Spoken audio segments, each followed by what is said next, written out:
kita berjumpa lagi di seri podcast Riset dan Pengmas FIBUI Season 2. Podcast ini merupakan wahana atau sarana untuk berbagi cerita, wawasan, dan inovasi yang dihasilkan dari berbagai program riset dan Pengmas yang dilakukan oleh dosen mahasiswa di lingkungan FIBUI. Nah, hari ini bersama saya sudah hadir narasumber kita yang pernah melakukan riset di tahun 2023. Yang pertama sudah hadir adalah Mbak Diah Kartini Laksman MHum atau biasa dikenal dengan sapaannya Mbak Deka. Ini ketua tim Pengmas. Selamat pagi Mbak. Lalu Mbak Deka ditemani oleh Pak Dr. Hendra Kaprisma. Beliau adalah dosen di program studi Rusia. Tadi Mbak Deka dosen di program studi Prancis. Gitu ya. Baik, selamat pagi Ibu dan Bapak. Mari kita mulai saja mendengarkan pengalaman Mbak Deka dan Mas Hendra menyelenggarakan program Pengmas di daerah wilayah Sumba Barat tahun 2023. Nah, silakan siapa dulu yang mau cerita? Mulai dari nama programnya apa, lalu tempatnya di mana, berapa lama program tersebut dilakukan? Silakan. Oke, terima kasih Pak Arsyel. Ya.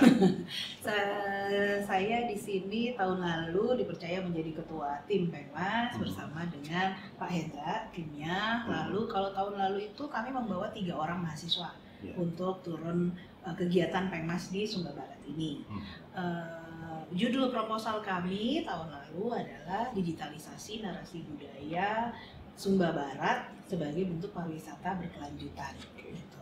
Kenapa kita memilih Sumba Barat? Sebetulnya sudah ada riset sebelumnya di NTT, tapi banyak ke Labuan Bajo. Pak Hendra juga punya riset di Komodo waktu itu ya. Pulau Komodo ya? Pulau Komodo. Nah, kemudian kami berpikir bukan hanya Pulau Flores nih yang menarik di NTT. Kita bilang menarik kenapa? Karena Sumba itu dari segi kebudayaan sangat kaya. Dia salah satu dari 3 kebudayaan megalitik yang bertahan di Indonesia. Sampai sekarang dia masih ada budaya kubur batu. Kemudian dia punya tradisi upacara pasola setahun sekali yang sangat terkenal di mancanegara, tapi kita sendiri biasanya nggak tahu. Ya. Mungkin Pak Artel sendiri apa pernah mendengar tentang upacara pasola? Belum pernah. Belum pernah juga ya? Iya. Nah, itu upacara yang besar sekali sebetulnya. Jadi kenapa kita tidak meluaskan kegiatan kita sampai ke Pulau Sumba, pertama itu. Kemudian Sumba Barat ini menarik karena ada the best hotel in the world di sana, dan itu ternyata hotel yang sudah lama dari tahun 90-an, tapi lagi-lagi masyarakat Indonesia juga tidak banyak mendengar hotel tersebut. Dan di sekitaran hotel mewah itu ada banyak sekali kampung adat. Salah satunya adalah kampung adat Kadoku yang kita kunjungi ini. Lalu setelah kita ada riset awal ke lokasi, ternyata dari begitu banyak kampung adat yang ada di Sumba, Sumba Barat ini adalah wilayah yang melaksanakan adat selama 1 tahun penuh. Kalau di wilayah Sumba Timur tidak lagi 1 tahun penuh, di Sumba Barat Daya juga tidak lagi 1 tahun penuh. Jadi Sumba Barat ini satu-satunya nih kawasan dengan adat 1 tahun penuh. Gitu. Kemudian Kadoku ini dekat sekali dengan hotel mewah tersebut. Jadi kita melihat ini pasti banyak dikunjungi turis. Ketika kita mau bicara tentang digitalisasi narasi budaya, tentu saja harus ada tujuan yang konkretnya untuk apa ya. Nah, di sini adalah untuk pariwisata berkelanjutan. Karena kami melihat juga turis-turis datang berkunjung melihat kampung, tapi cuma hanya kayak lihat-lihat di museum tanpa tahu ini apa bahkan. Kalau di museum aja masih ada legendnya di bawah foto atau lukisan atau patung kan gitu. Di situ kalau tidak bisa berkomunikasi dengan warga setempat, pada akhirnya cuma lihat bagus foto selesai. Nah, kami ingin mereka punya sebuah bahan untuk dilihat, kemudian mereka bisa bercerita tentang Sumba, tentang Indonesia di sana. Dan waktu itu berdiskusi dengan Pak Hendra, dan Pak Hendra mengusulkan kenapa tidak kita buat dalam bentuk QR code, gitu ya. Jadilah kita melakukan hal tersebut tahun lalu. Baik, jadi karena ada kekayaan tradisi, salah satunya Kubur Batu gitu ya. Lalu ada hotel, the best hotel Indonesia. Hotelnya apa namanya, Bu? Namanya Nihi Resort.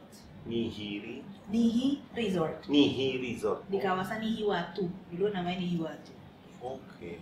Itu sampai tahun ini juga dia masih dapat penghargaan tuh sebagai hotel terbaik dan harganya mahal banget untuk bisa tinggal di sana. Oke. Lalu tadi saya juga mendengar adat 1 tahun penuh. Nah, itu artinya apa? Jadi gini, kalau di Sumba adat mereka namanya Marapu. Kalau di Jawa kan kita kenalnya Kejawen ya. Se-Indonesia pasti tahu Kejawen. Ternyata di Sumba itu ada yang seperti itu, namanya Marapu. Itu tradisi yang mengagungkan nenek moyang. Jadi mereka masih merasa nenek moyang itu hidup bersama dengan mereka, ikut dalam semua kegiatan mereka setahun penuh. Jadi tetap mendoakan, tetap mengikut sertakan nenek moyang gitu. Itu adat Marapu. Kemudian 1 tahun penuh tadi kita bicara soal pasola. Pasola itu terjadi ketika mau panen. Itu upacara pertama. Lalu setelah itu ini baru saja selesai kemarin, ada namanya bulan Pamali atau Ula Podu. Di Ula Podu ini orang nggak boleh ada bunyi-bunyian yang keras. Jadi nggak boleh bikin rumah, nggak boleh ketok-ketok. Kemudian kalau sekarang di sekeliling kampung kan masyarakatnya modern, setiap rumah punya karaoke. Nggak ada boleh karaoke keras-keras misalnya. Mirip nyepi ya. Jadi seperti nyepi tapi sebulan penuh. Sebulan penuh. Gitu. Kemudian nanti setelah di ujung bulan itu ada upacara adat lagi. Ada pasola kecil lagi. Di bawahnya Kampung Kadoku itu ada sebuah lapangan kecil, tulisannya lapangan pasola untuk Podu. Jadi ketika para rato atau ketua adat lagi bersih-bersih kampung, mereka harus turun, nggak ada yang boleh menyaksikan. Nah, mereka pasola di bawah. Ada hal seperti itu. Itu sepanjang tahun mereka lakukan. Setiap bulan tuh ada upacaranya, ada namanya. Hanya kawasan Sumba Barat. Bukan hanya Kadoku ya. Sumba Barat itu ada banyak. Ada kampung yang di tengah kota. Kampung yang sangat terkenal adalah Kampung Tarung. Itu ada di tengah kota, pusat kota Waikabubak. Ada lagi namanya Praijing. Nah, itu di pusat kota banget dan sudah sangat diperhatikan oleh pemerintah setempat. Kaduku sendiri itu jaraknya kira-kira 40 menit ya dari kota. Itu waktu kita di sana 40 menit dari Waikabubak. Sumba Barat ini kabupaten ya, Pak? Kabupaten. Itu. Ibu kotanya tadi kota Waikabubak. Oke, itu 40 menit menuju desa Kaduku, Kampung Kaduku ini. Baik. Terus ada lagi yang di arah Lamboya, ada lagi di situ juga sama. Semuanya nih baik yang di kota, yang di Kaduku daerah Ruan namanya, lalu Lamboya itu punya upacara setahun penuh. Jadi khusus Sumba Barat. Oke. Gitu. Baik. Nah, ini kan mendigitalisasi narasi budaya ya. Betul. Berarti bentuk asli narasi itu bisa ditemukan dalam bentuk apa? Nah, kemudian baru alihwahanakan menjadi bentuk digital bermacam-macam. Nah, jadi yang aslinya itu ada di mana? Oke, kalau untuk narasi ceritanya dari lisan. Jadi kami mendapatkan cerita-cerita masyarakat tersebut dari kunjungan kami di Kampung Kadoku dan juga dari pakar-pakar budaya yang ada di Sumba Barat. Kami bekerja sama juga dengan Dinas Pariwisata, Dinas Kementerian Pendidikan, dan juga Dinas Koperasi, Industri, dan juga Perdagangan. Kesemuanya itu kami kunjungi, kemudian kami masuk ke Kampung Kadoku. Menariknya adalah ada kampung adat yang saya rasa masih sangat terjaga, tetapi juga penuh daya pikat. Nah, ini yang kita lihat adalah potensi pariwisatanya. Dengan melihat potensi pariwisata tersebut, kami mencoba membuat satu bentuk tercetak QR code yang sudah kami berikan melalui Mbak Deka ke ketua adat di sana. Dan di sana tantangan selanjutnya setelah QR code itu jadi, banyak yang berkata sinyal sulit. Tapi ternyata sinyal tetap masih ada beberapa, tapi juga jaringan listrik juga tidak ada di sana ya Mbak Deka ya. Mereka masih pakai solar panel dan masih menjaga, mirip seperti mungkin Kampung Baduy yang ada di Banten yang tidak ada fasilitas elektronik. Karena mereka memang tidak ingin ada listrik di desanya. Mereka ingin menjaga keasliannya, mereka nggak mau tuh jalan ke kampung di aspal, kita harus naik berbatu-batu jalan dulu. berbatuan. Ada videonya. Seperti tangga ya. Betul, seperti tangga. Kemudian indahnya lagi, saya berkesempatan mengunjungi kampung itu di malam hari pas bulan purnama, bukan lewat pintu masuk utama, tapi lewat pintu belakang. Nah itu rasanya kayak masuk ke abad berapa, karena gelap gitu ya. Karena gelap tapi terang, karena terang bulan, lalu hanya ada siluet-siluet rumah adat masuk ke dalam situ dan sunyi gitu rasanya. Lalu malam hari mereka penerangannya pakai apa? Ada solar panel. Sebagian. Jadi hanya lampu kecil-kecil ya. Mereka pakai itu aja. Nah, tadi cerita masyarakat itu umumnya yang Bapak Ibu kumpulkan itu cerita masyarakatnya apakah cerita anak, cerita panen, nah temanya apa aja yang sudah dikumpulkan? Oke. Dari situ kita mengumpulkan cerita terutama tentang asal-usul kampung Kaduku. Asal-usul ya? Iya. Legenda adanya si kampung Kaduku ini. Kita dapat cerita itu dari Rato, kemudian atau ketua adat ya, namanya Rato. Dan kita cross check juga ke Dinas Pariwisata. Karena Dinas Pariwisata Sumba Barat itu sangat baik, mereka sangat aktif untuk mendata kampung-kampung adat dan menggali cerita adat yang ada di situ. Mereka bukukan juga, tapi dengan akses terbatas sampai saat ini. Gitu. Karena itu kita punya kerjasama rencana lanjutan adalah bekerja sama dengan Dinas Pariwisata untuk menerbitkan komik Legenda Sumba Barat. Komik legenda ya? Iya, itu rencana berikutnya. Sumba Barat, betul. Jadi mereka udah punya banyak ceritanya, tapi kalau dinarasikan dalam bentuk buku begitu, mungkin kita yang biasa di ranah akademis senang bacanya. Tapi kalau anak-anak generasi muda kan pasti males juga ya membacanya ya gitu. Jadi supaya lebih tertarik, kita berpikir mau membuat komik. Sebagai rencana lanjutan. Oke, jadi yang sudah dikumpulkan itu baru cerita asal-usul ya? Asal-usul. Walaupun sebenarnya banyak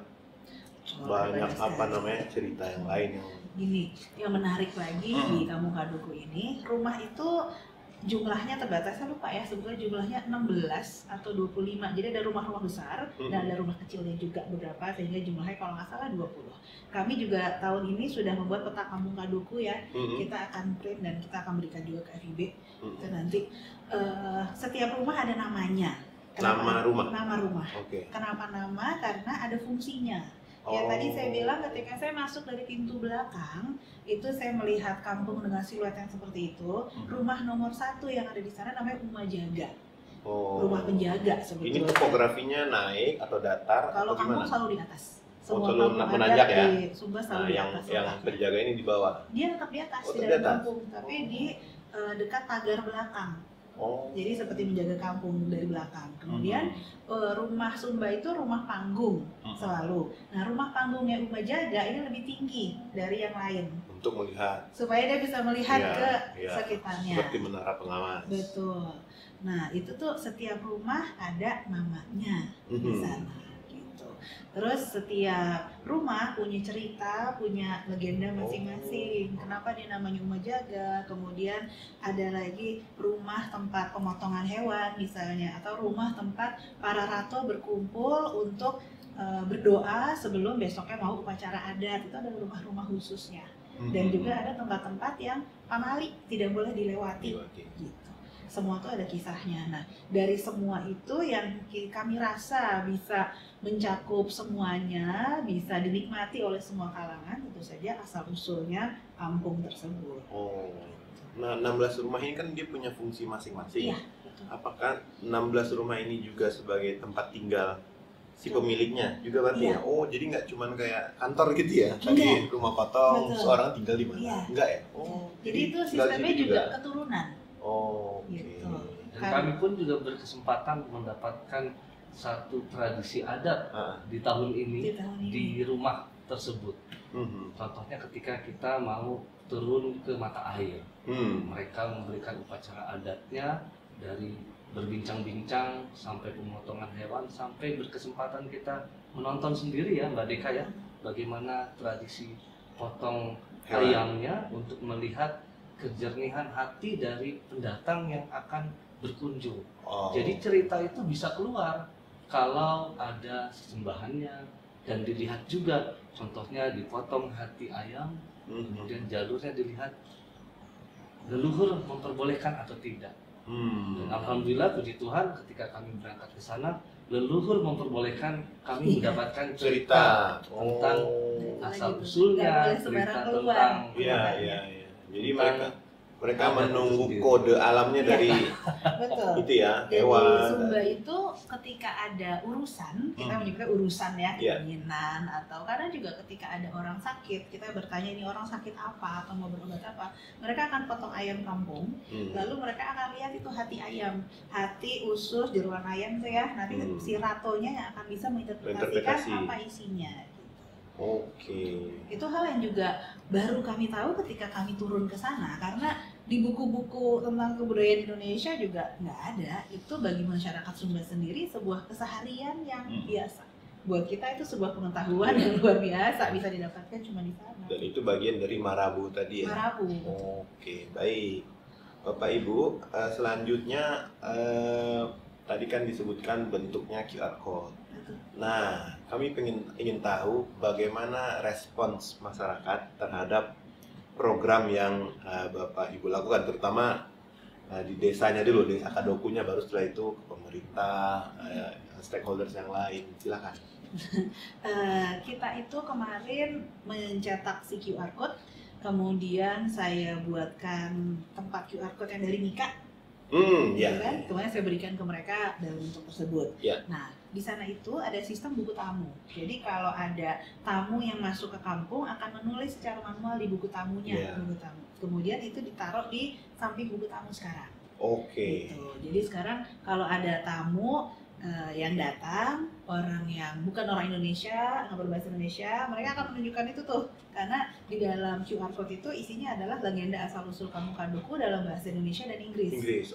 Mereka bisa akses ke sana, jadi mempermudah warga Kampung Kadoku untuk berkomunikasi dengan turis.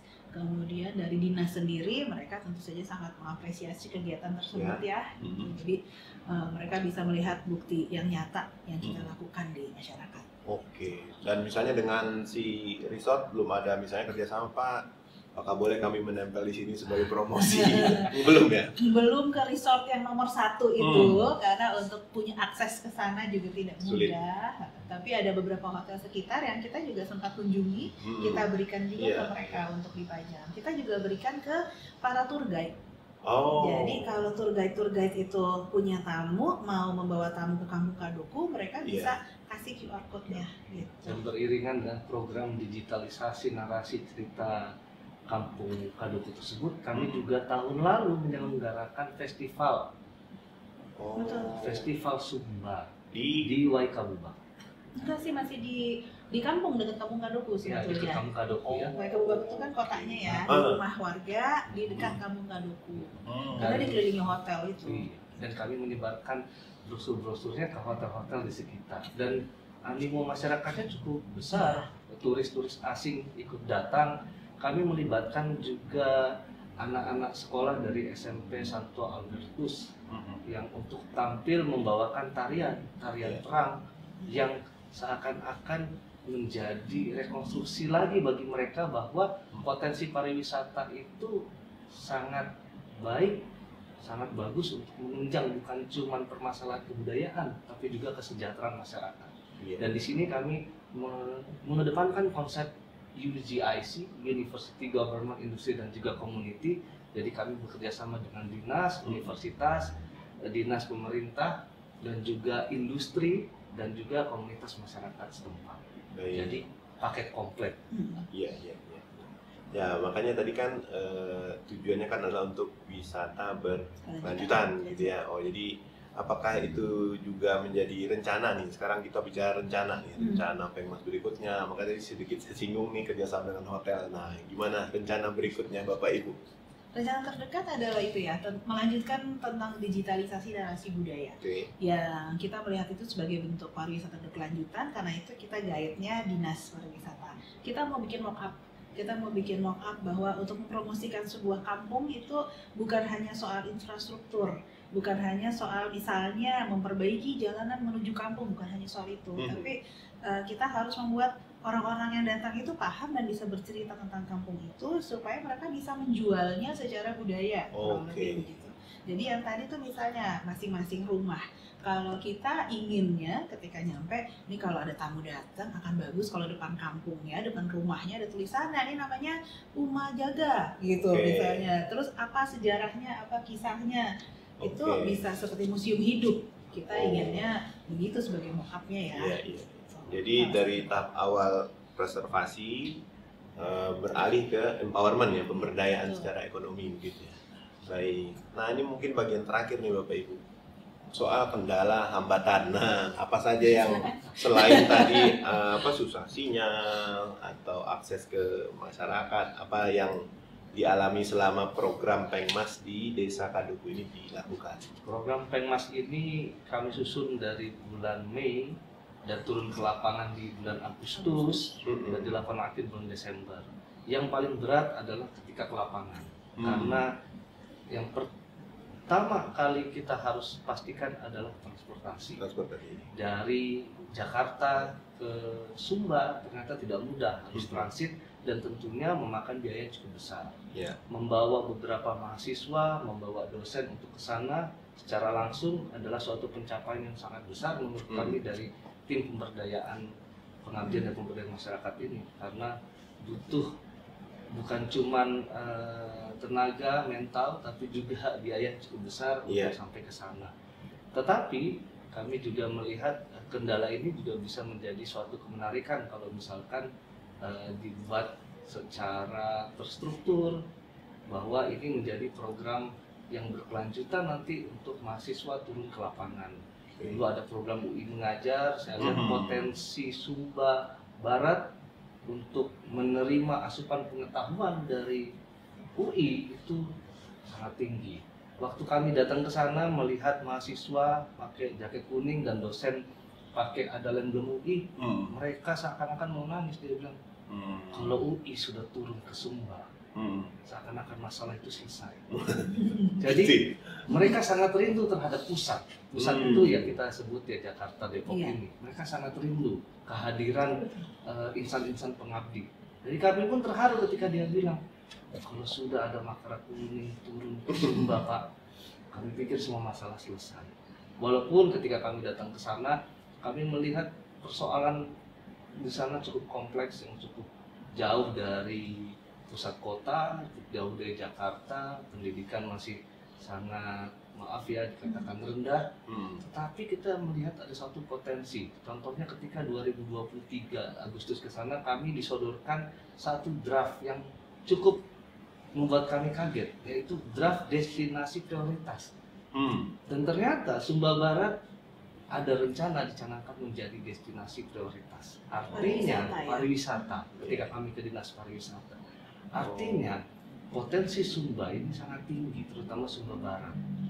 Bukan cuma dari sisi budaya, tapi dari sisi infrastrukturnya juga sudah memadai, karena seperti dibilang Mbak Deka, ada hotel yang sangat mewah di sana. Tapi juga di sini kita juga harus melihat bagaimana memperdayakan masyarakat, jangan sampai mereka menjadi masyarakat yang terpinggirkan. Walaupun ketika kami ke sana ada beberapa LSM yang turut berperan serta membangun Sumba Barat dengan dana-dana juga dari hotel, dana dari luar. Contohnya ada program English Goes to Campus, English Goes to Kampung. Itu juga sangat bagus. Kami pun juga mengadakan pelatihan dan juga pengajaran bahasa asing dari mahasiswa untuk masyarakat setempat. Nah, bicara tentang kendala tadi, saya rasa kendala yang kita temui mostly adalah kendala teknis. Jadi bukan kendala dari penyambutannya atau perizinan dan lain-lain. Untuk itu semuanya sangat terbuka. Dari sisi birokrasinya, dari Dinas Pariwisatanya, kemudian ini kan kita bilang Kampung Kadoku seolah-olah satu kampung ya, tapi itu sebetulnya sebuah kampung adat bernama Kampung Kadoku yang berada di dalam Desa Wemangoma. Jadi secara struktur itu ada di Desa Wemangoma, Kecamatan Nonokaka gitu. Di Desa Wemangoma ini sendiri ada beberapa kampung adat. Nah itu kepala desanya juga sangat terbuka, Rato di kampungnya juga sangat terbuka. Jadi kita melihat potensi Sumba menjadi sebuah destinasi wisata ini luar biasa sebetulnya, karena warganya ini sangat ramah dan terbuka terhadap pengunjung. Mereka senang dikunjungi, mereka senang bercerita gitu. Lalu tadi kita melibatkan anak-anak SMP untuk menari. Nah itu menyenangkan karena kita memperlihatkan kepada mereka bahwa kalian ini keren loh. Kalian bisa nari, bisa pentas, ini keren loh. Jangan anggap bahwa ini cuman ini budaya karena sehari-hari tarian gak ada harganya atau kampungan atau apa. Enggak, kita ingin memperlihatkan bahwa mereka keren sekali gitu.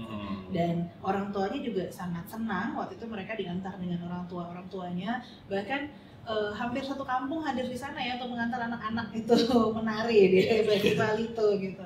Jadi hal itu sangat menyenangkan gitu. Iya. Oke, sebagai penutup dari Bapak Ibu, apa harapannya bagi kolega sesama pengabdi di FIBK atau di UIK berdasarkan pengalaman di Sumba Barat, Desa Kadoku ini? Kalau saya pribadi, saya ingin sekali bisa ada kegiatan Pengmas berkolaborasi dengan banyak sisi. Seperti Pak Hendra bilang tadi, masyarakat Sumba itu memiliki masalah yang sangat kompleks. Salah satunya karena jauh dari pusat ya. Jadi dari banyak sisi seperti bidang kesehatan, bidang sosial, kemudian kalau kita melihat dari sudut pandang budaya, kalau kita bisa kerjasama dengan FEB, kerjasama dengan FKM, itu kita bisa menghadirkan sebuah Pengmas yang sangat berdampak bagi masyarakat gitu. Jadi dari berbagai macam sisi kita melihat harapan sisi itu. Ya, Pak Hendra? Kalau dari sisi pengabdi tentunya kami ingin sekali universitas ini mewadahi pangkalan data kebudayaan dari barat sampai timur yang holistik, yang penuh. Sasarannya nanti ke depannya tentunya kami ingin ada Sumba Center di fakultas ini atau di universitas yang mewadahi berbagai kegiatan yang juga menjadi pionir untuk kemajuan Sumba. Jadi Universitas Indonesia tidak pernah luput terhadap permasalahan zaman, masalah kebudayaan, dan tentunya dengan hadirnya nanti Sumba Center di FIB UI atau di UI itu akan menjadi satu tonggak perjuangan baru di bidang tridharma kita, pendidikan, penelitian, dan juga pengabdian masyarakat. Baik, terima kasih pada Mbak Deka dan Pak Hendra, dan terima kasih juga kepada Anda yang sudah menyimak episode podcast Riset dan Pengmas FIB UI Season 2, yang dari tadi kita sudah membicarakan program pengabdian kepada masyarakat yang dilakukan oleh Mbak Deka dan Mas Hendra dengan judul Digitalisasi Narasi Budaya Kampung Adat Sumba Barat sebagai bentuk pariwisata berkelanjutan. Nah, dari tadi kita sudah melihat bagaimana pengalaman dan apa saja yang dihadapi sampai pada kendala dan juga harapan. Nah, tentunya di bagian akhir tadi yang perlu kita soroti adalah harapan-harapan ke depannya, ada program kolaborasi berkelanjutan yang berdampak justru bagi masyarakatnya. Gitu ya Bapak Ibu ya. Baik, dengan demikian kami harap podcast ini dapat mendiseminasi pengetahuan, wawasan, dan juga inovasi. Dan tentunya harapan yang lebih penting adalah bisa menginspirasi entah itu teman-teman kita atau mahasiswa kita untuk melakukan kegiatan Pengmaskah atau risetkah, tidak saja di wilayah Sumba tapi juga di banyak wilayah di Indonesia yang mungkin kita tahu ada masalah tapi belum pernah kita jangkau. Baik, sekali lagi kami ucapkan terima kasih kepada Mbak Deka dan Mas Hendra.